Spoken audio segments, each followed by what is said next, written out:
In our first story, Behind Mansion Walls. He's going to break me. He's going to spend all of my money. Insatiable greed has an explosive end. We saw this vehicle that was almost entirely destroyed. And the death of a wealthy father reveals a sordid secret life. They discovered a list of prostitutes' names. The most shocking part of this entire story is that a father and a son come to this end. Money can do bad things to people, inside and outside. I'm Christopher Mason. It can take generations to build a vast family fortune, and only one to tear it all down. Every prosperous parent fears the curse of the wayward son.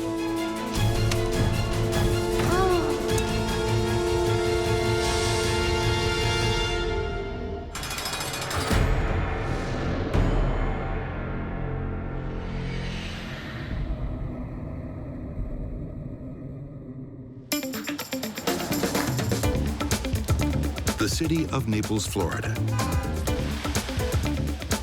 You don't have to be rich to live here. But if you're not, you're probably cleaning a rich person's house. Naples, Florida is considered one of the most thickly populated places in the United States of millionaires. It's a place where the very wealthy congregate. It's a luxurious world of manicured mansions, hired help, and recreational sports for the idle rich. It's expensive to live here, or especially live at a country club where you have golf.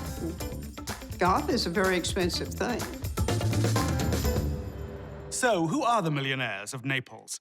Retired executives, big shots who worked hard all their lives to buy a sprawling mansion in the sun and plan to spend their golden years playing golf and tennis. Life in Naples seems picture perfect. That is all about to change. I was driving home, and all of a sudden an announcement came over the radio. Anna Kirkendall remembers the day she lost close family friends. In the strangest circumstances.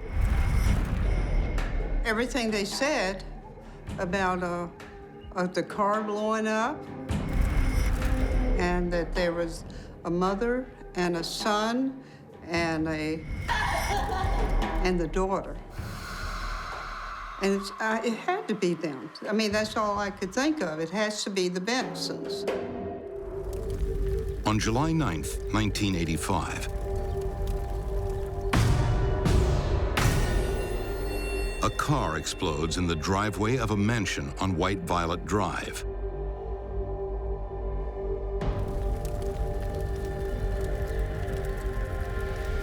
The car looked like someone had taken a can opener and opened the top of the vehicle after the explosion.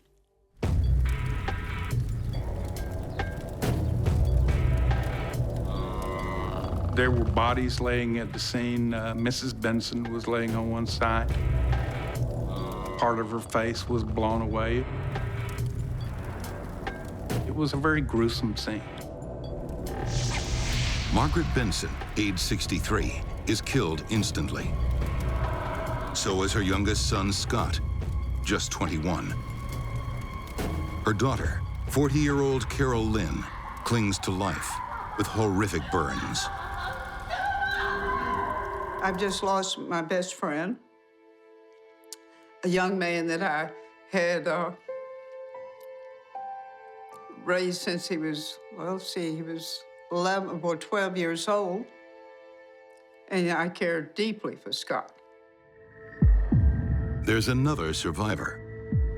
One member of the family wasn't in the car when it exploded. The eldest Benson son, Stephen. When we arrived, Stephen was sitting on the front steps, smoking a cigarette. Detective George Nowicki was at the house that day. George has seen it all. But to him, this crime scene looks different. We saw this vehicle that was almost entirely destroyed. All the metal was blasted down, so it was obvious that whatever exploded was inside the vehicle. We theorized that there had been two separate devices. The Benson family has almost been destroyed by a bombing. A violent end to a wealthy dynasty.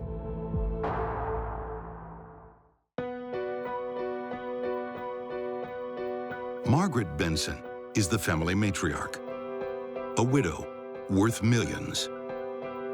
When her husband, Benny Benson, died at the age of 60, she inherited the $10 million that he had. Her father, Harry Hitchcock, was worth close to $100 million. The real money was with Harry Hitchcock. Their fortune comes from the family business, the Lancaster Leaf Tobacco Company. The grandfather was almost legendary by virtue of all the money he had made. His son-in-law then took over. He made even more money. They had more money than they knew what to do with, and they went on spending sprees. They bought boats, they bought exotic cars, they bought 2 houses. They were very well off. After her husband's death in 1980, Margaret retires to sunny Florida. And where her money goes, her 3 adult children are sure to follow. Very well, how are you? Carolyn was the beauty queen. She was the center of attention for the family. Now a divorced mother of 2, Carol Lynn still turns heads at society gatherings. Scott, he was good looking, he was outgoing, and he was attracting a lot of attention going to tennis tournaments.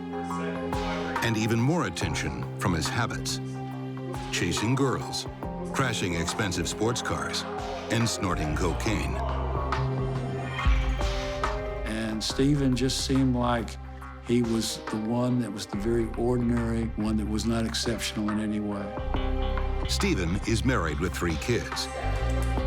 A nerdy electronics whiz with a string of failed businesses behind him.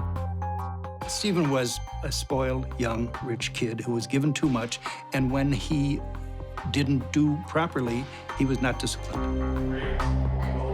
All 3 of the Benson children have grown up spoiled rotten. I mean, how spoiled was Stephen? At the age of 10, for a birthday present, he was given an 18-foot inboard motorboat. Carol Lynn, a few years later, was given, for her 16th birthday, a brand new red Ford Sunliner convertible. So who wants a wealthy, slightly mixed-up family blown off the map?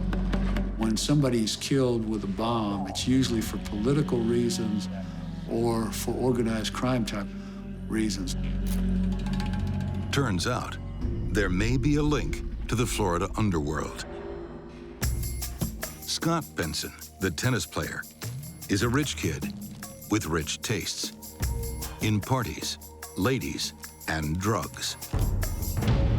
There was a possibility that it was a drug-related killing, that young Scott, by virtue of his social drug habits, had been involved in buying and perhaps not paying for drugs or some problem of that sort, and that this was a revenge killing.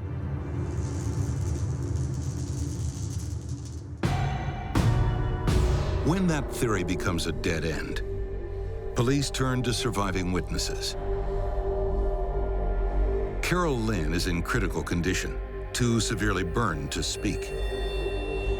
So investigators focus their attention on the other survivor, her brother Stephen.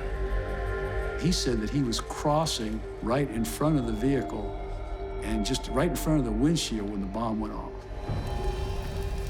So let's get this straight. He was crossing right in front of the car, but he didn't suffer a scratch? Detectives find his lucky escape quite perplexing. They soon discover that Stephen Benson is a very odd man. For weeks after the crime, he drove around in his van that had flesh and blood on the side of the van from the explosion. It had to be his mother's flesh and blood. He didn't even bother to wash it off. They can't lock you up for baffling behavior. But when it comes to uncovering the secrets of the rich, there is one rule of thumb. Follow the money. We discovered that Margaret had been financing the activities of Stephen Benson for some time. It appeared monies that she had been giving him and from the businesses that she had funded were being used basically by Stephen as his own private bank account. Stephen is quietly swindling his own mother to fund his hapless business ventures to the tune of $2 million. She left town with strict instructions to take care of some bills with signed checks she left him. Bills should have been $2,000 to $3,000. He writes checks to himself instead for $50,000 to $75,000. But why would Stephen want to kill the golden goose? The answer lies in the simple, deadly math of inheritance. If everyone had died, he would inherit all of Margaret's $10 million.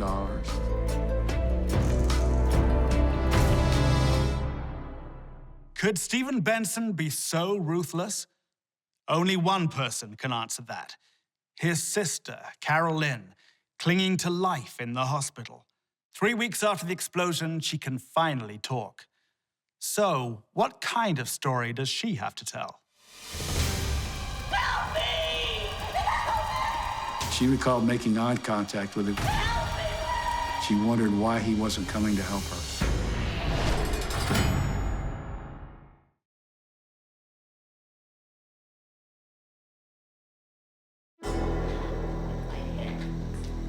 It's been 18 days since Carol Lynn Benson cheated death.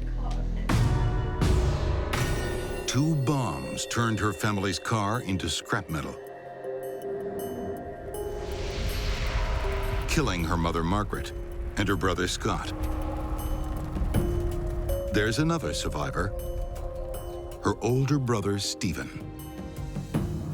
Stephen isn't in the car when his family is blown apart. Good luck or good planning? Detectives discover Stephen wants more than the silver spoon in his mouth. He's after the entire set of cutlery. Stephen knew there was money, and so Stephen wanted his share of it. Margaret would say, Stephen, you can't buy a car. He'd go buy the car. Stephen, you can't buy this expensive home. He wouldn't argue, he'd just go buy it. Stephen was constantly starting businesses. He was constantly trying to emulate the success of his father and aim for achieving some sort of parity with his grandfather, and he wasn't able to do it. He wasn't that type. Mother, the technology these alarms... Stephen would start a business, and he would start building it up, and he'd have a lot of interest and be working along with it, but then all of a sudden it'd just flop. He'd be doing something else. Then Margaret would take the loss on that business, then she'd start on the next business. It'd build up, and then plop, it would go. Stephen's hand has been in his mother's pocketbook for years. By the summer of 1985, she's finally had enough. Margaret Benson starts investigating her accounts and doesn't like what she finds. Margaret says he's going to break me, he's going to spend all of my money. Stephen soon discovers that his mother is planning to cut him out of the will. I think Stephen realized that the financial bonanza that he enjoyed all of his life was going to come to an end unless he took some kind of radical action. Does Stephen's radical action include murder? Really? Would he cash in the lives of his own family to keep the money flowing? One thing he didn't count on was a survivor. Okay, Miss Benson, I need you to explain to me exactly what happened. The family was supposed to take a trip to the site where they were going to build a huge home here in Naples.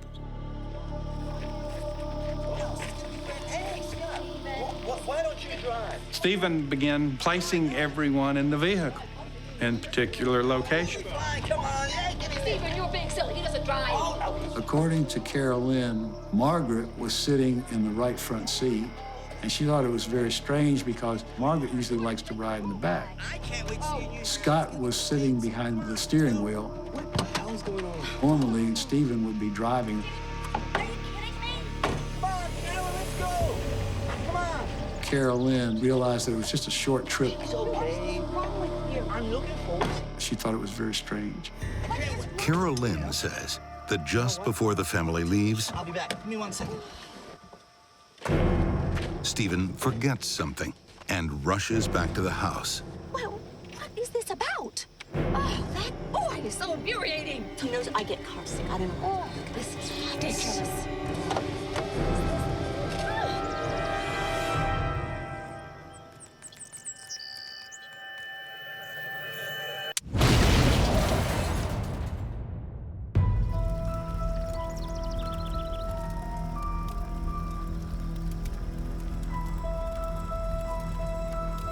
She told us, she said she didn't hear a sound.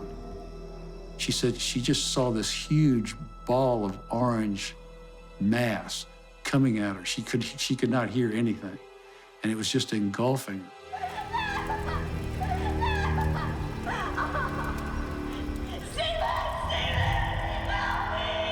She looked up, and there is Stephen, and he comes out, and she looks up. He could see Carol Lynn was alive. She recalled making eye contact with him. She wondered why he wasn't coming to help her. He ran back in the house because he knew that there was a second bomb.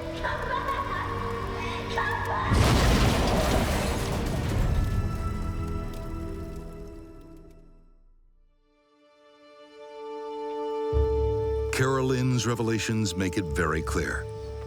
Stephen Benson is now the prime suspect. But police need some hard evidence.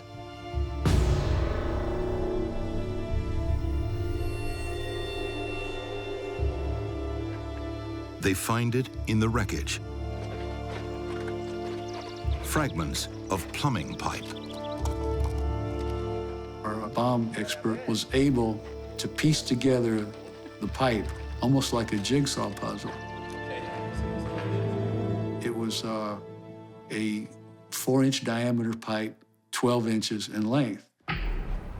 A statewide search of plumbing supply companies leads to one particular store. And where is it located? How about just around the corner from Stephen Benson's office? And they said, yes, they sell 4 by 12-inch pipe, and in fact, they had sold some recently. Can I just get your signature there, sir? I don't need to sign it. I'm fine. I need to get going. Sir, it's store regulation. And we were very fortunate. I need you to sign it. They made purchasers sign invoices for their purchases. Thank you very much. Stephen Benson gives a fake name, but his palm prints don't lie.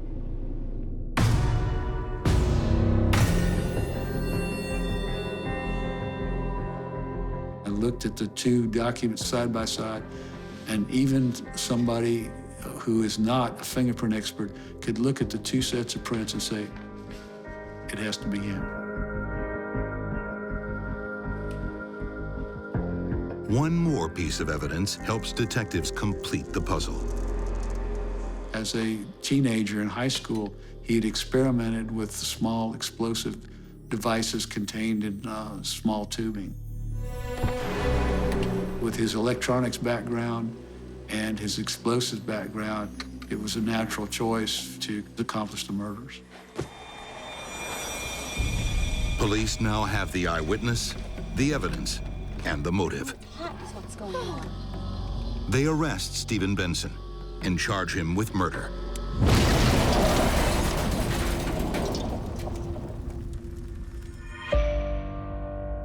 12 months and 5 days after the bomb blast, Stephen stands trial. Florida is transfixed in horror. Star witness for the prosecution is his own sister, Carol Lynn. You know, her brother had just tried to snuff out her life with a pipe bomb. And when she discovered the facts surrounding that, she became very angry, very bitter. I think it was a tremendous emotional ordeal for her, because even though she suspected Stephen, I think she really hoped it wasn't him. And I've heard to this day that, you know, she feels that that he was just forced by circumstances to do it, and that he really didn't want to do it. Stephen Benson is found guilty of 2 counts of first-degree murder. Escaping the death penalty, he's sentenced to 50 years without parole. Even today, he still claims he is innocent. Even as a teenager, Stephen Benson always wore the finest clothes and drove an MG to high school. In prison, he complained about the size of the squad car that had taken him into custody and asked whether he could be served poached eggs for his breakfast. Up next, behind mansion walls. He was very wealthy. He entertained a lot of women. He had a lot of parties. A father and son, torn by love and hate. He had been hit by a whiskey bottle. But who is the angel? And who is the devil? He had a temper. That temper would come out when he was drinking.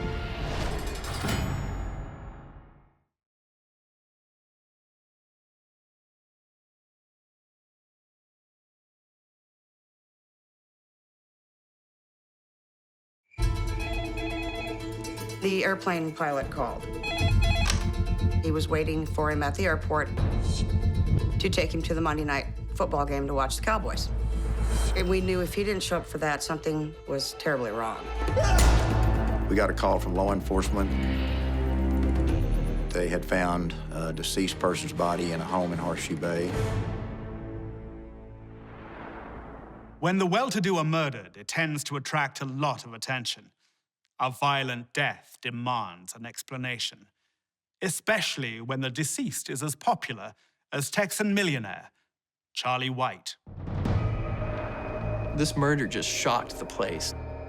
This thing just does not happen. Especially doesn't happen in Horseshoe Bay. About an hour out of Austin, Texas, you'll find the exclusive resort community of Horseshoe Bay.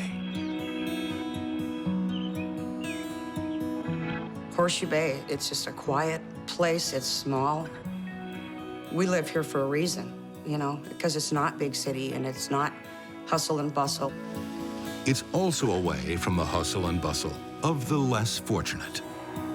You had your waterfront, you had your swimming pool, you got your tennis courts. A lot of very well-heeled people, a lot of condos, million-dollar homes. There's a lot of movie stars and athletes and actors that live out there. King of the Bay is a man no one forgets meeting. Charlie White. If you were in a local bar in town, he's liable to walk in and buy rounds for everyone. Charlie White was a man of means. I couldn't tell you how many millions he had. He was very wealthy. He had inherited a lot of money from his parents. With that inheritance, he continues to build the fortune and starts his own chain of beauty schools. That became a real cash cow for him, very successful. He bankrolls a life of good times for everyone. He had all the toys and all the appearances of somebody that had a lot of money. He had a plane, he had a beautiful house, he went on trips. He went to the Dallas games, all the home games. Same with the Spurs. I mean, he was just an avid sports person, and that's what he used his jet for. Nearing 70, Charlie retires, but not to head out and tend to the roses. Oh, no. Not when there are young ladies to entertain. Charlie loved beautiful women, and beautiful young women especially. But doesn't every man like beautiful young women? Charlie's passions were women, money, and sport. Women/sex, money, and just having a good time.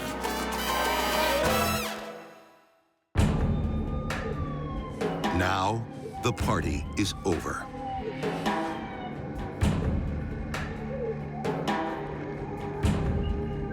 It was a very extensive, very violent scene. The investigators found teeth, just stray teeth. He was found with a green extension cord wrapped around his neck and beaten pretty severely. He had been hit by a whiskey bottle, which knocked his teeth out and cracked his skull open. Well, the first thing we noticed was pretty brutal. District Attorney Sam Oatman is called to the crime scene. It wasn't robbery, it wasn't anything where someone had broken into the house. Right away, my thoughts were it was someone who knew the individual. Well, actually, I thought that yes, Charlie could have had some enemies. So who would want the colorful King of the Bay dead? Depending on who you talked to, Charlie was either the greatest guy in the world or just a horrible, horrible person.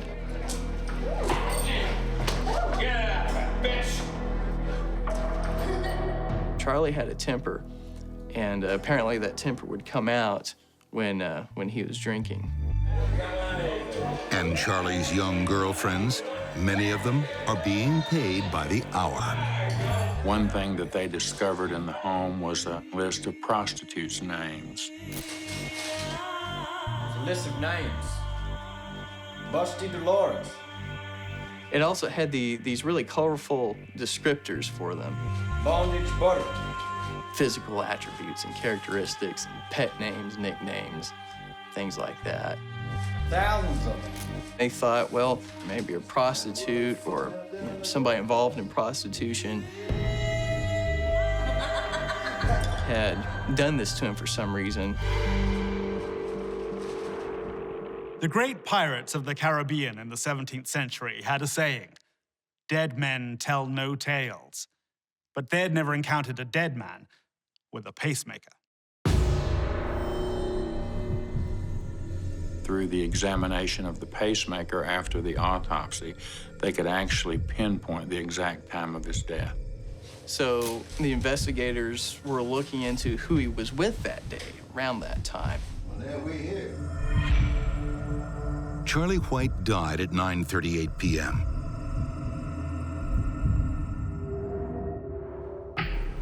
In his house, police find another clue.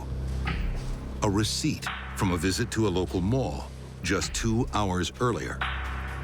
A mall with security cameras in its parking lot. They also had a piece of CCTV footage of him in a car in a parking lot with an unidentified man. So they knew he was with somebody, it was a man, but the video just didn't reveal exactly who it was. A shadowy figure with a man about to be murdered. This mystery gentleman has some questions to answer. Where were you? Things just weren't adding up. Isn't that you? Isn't it?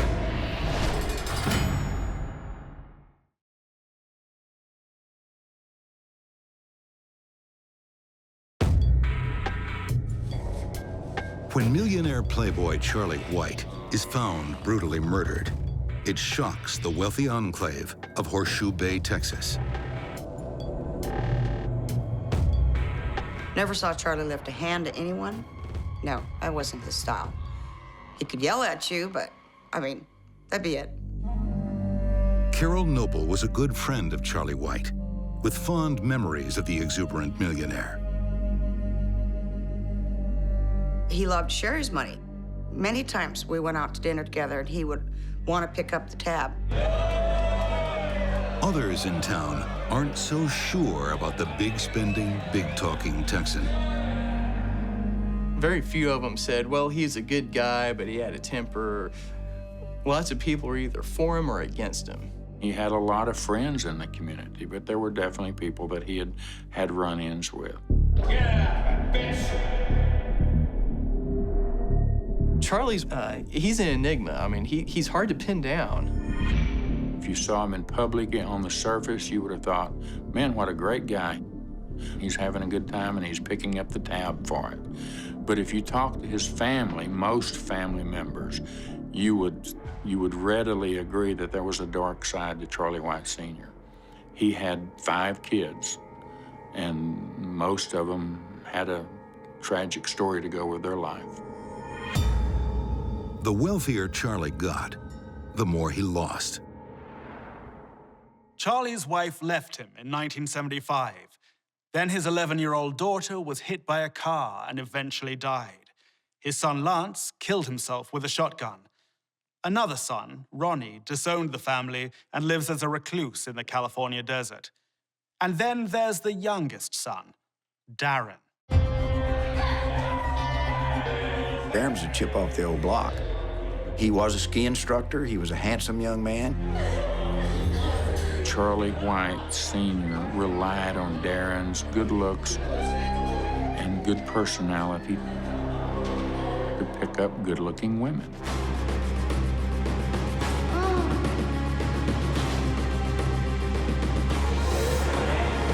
Charlie paid his way, took him places, took him to dinner, bought him vehicles. I think he only came for the money. Without mother and father, Darren White had nothing, and made very few attempts to do it on his own. I believe Darren disappointed his father because he had never really accomplished anything.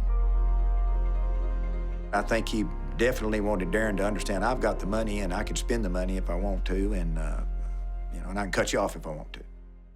What I knew of Darren was always after his father for money.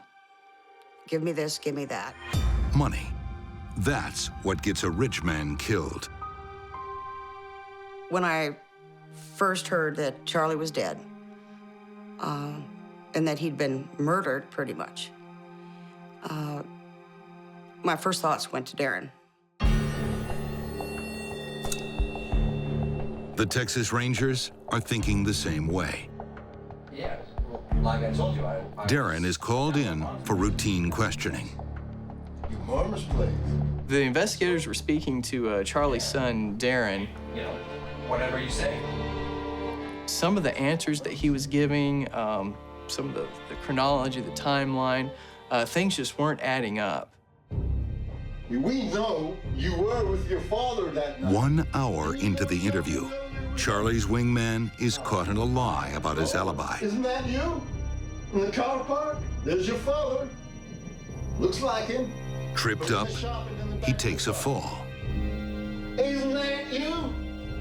Isn't it? Well, yeah, that's me.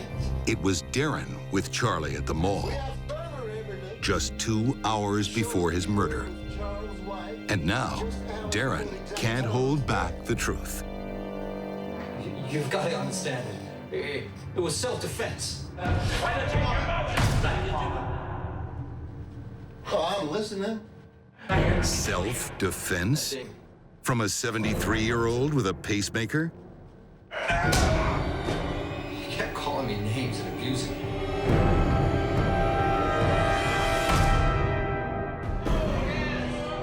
It seems Charlie White never was much of a family man. I think the relationship was very demeaning for Darren.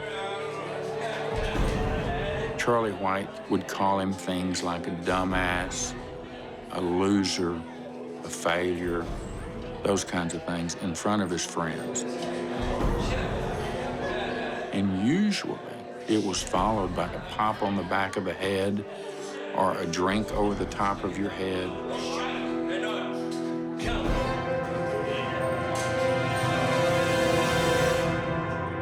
Anything to demean Darren, Charlie White Sr. was all about that. Some people say that Charlie had it coming, that he just pushed too far and somebody pushed back. Look, that day, my father and I got into a big fight. Darren begins to tell police how a father and son trip to the mall ended in brutal murder. Darren claimed that the last night that he and his father were together, they got into a real big fight that lasted all evening. They went home, and when they started to unload the groceries, it sort of erupted into a physical altercation. Charlie started throwing groceries and started throwing things at Darren, and it pretty much escalated. Charlie White ran to the cabinet where they kept a shotgun. That's when Darren said that he felt threatened and scared and panicked.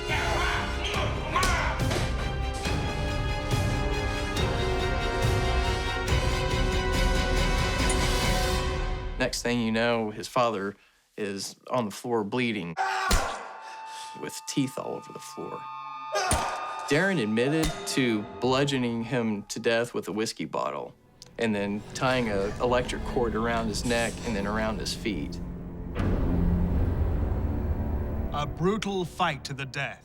Father and son, him or me. Plausible, possible, but true? Didn't look like it was a two-way fight. The story wasn't adding up on that point.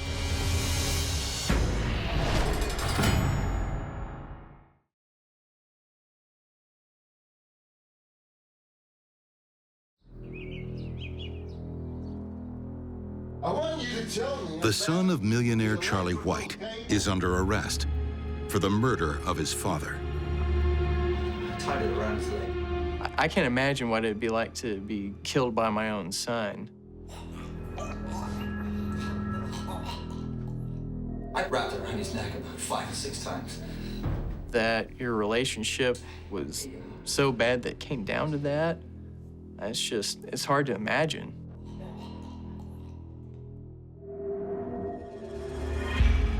Darren White says it was self-defense, a fight to the death.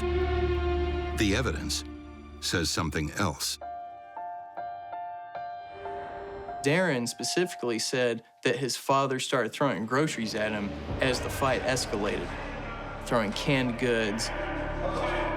Well, the crime scene showed all the groceries stacked up on the counters. Nothing was thrown, nothing was amiss.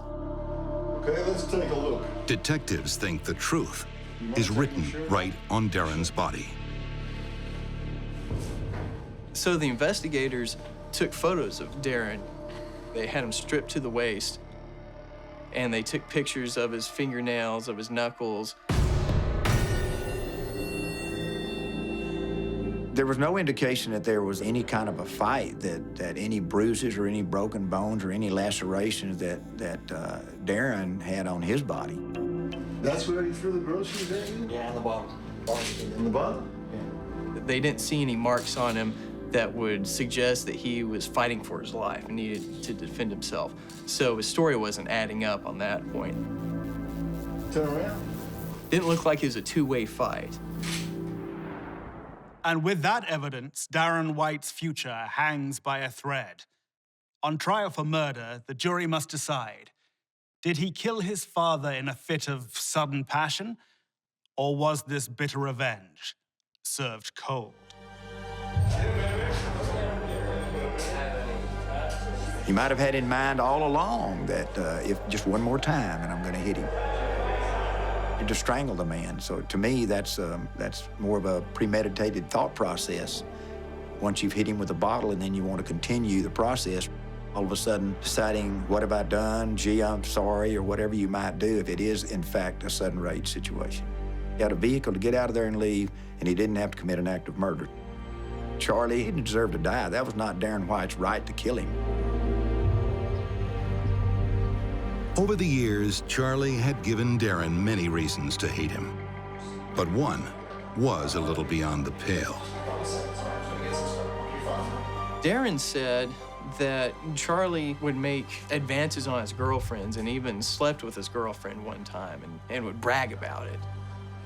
Oh! Hello, Daisy. Nice to picture. Darcy. Hello, Charlie. How are you? I'm terrific. Charlie one time suggested that they have a threesome between him and his son, Darren, and his son's girlfriend, Darcy. We have some fun. I'm Darren's girl. Darren and Darcy turned him down on that one. Darcy testified in court to the fact that Charlie White Sr. had propositioned her.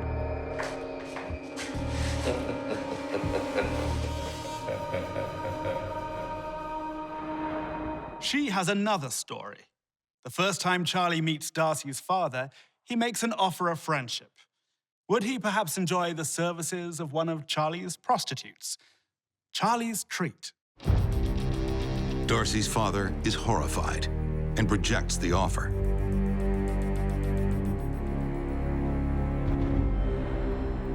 Does the jury see a tragic son tortured by a monstrous father, or a lazy slacker lashing out for the spoils of wealth? I think certainly that money was a contributing factor to this. I think there probably was some dysfunction between the father and son and the entire family, but my opinion is Darren would not have been there if Charlie had been poor. We put on a case whereby, yes, he's guilty, but look at the facts and don't give him life. The jury doesn't believe that Darren killed his father in a fit of sudden passion, but they still go easy on his sentence. Just 20 years in a state where many killers go to death row. I would have liked to see Darren get more time. I think many of us, friends of his, would have preferred to see him get a life sentence at least. Darren said that he felt relieved, that he finally felt safe after he killed his father.